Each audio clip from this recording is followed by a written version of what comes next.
বসন্ত এসে গেছে।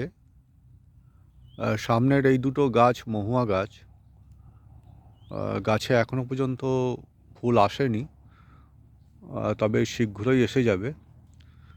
আর ওই দূরে যে গাছটা দেখা যাচ্ছে ওটা হচ্ছে শিমুল গাছ।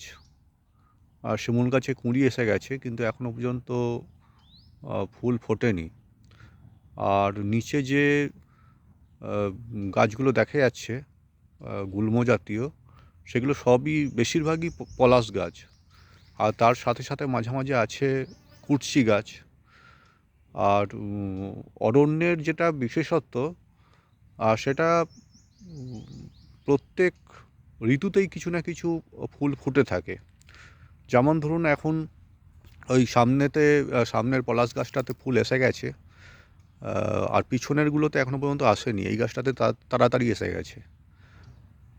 তো এই পলাশ আর 15-20 দিনের মধ্যেই পুরো জঙ্গল ভরে যাবে পলাশ ফুলে।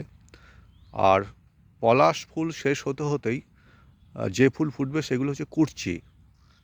এই কুরচি গাছগুলোকে এখন চেনা যাবে না, কিন্তু যখন তীব্র গরম পড়বে তখন কিন্তু কুরচির সুবাসে পুরো অরণ্য মাতোয়ারা হয়ে যাবে।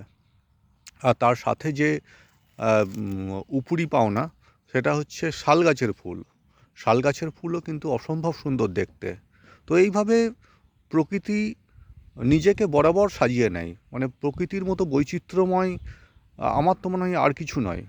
মানে প্রকৃতি ভীষণভাবে বৈচিত্র্যময়, এবং প্রকৃতিকে যদি দেখার চোখ থাকে, তাহলে আমার মনে হয় প্রকৃতির মধ্যে সবসময় কিছু না কিছু বিশেষত্ব পাওয়া যায়ই। ধন্যবাদ।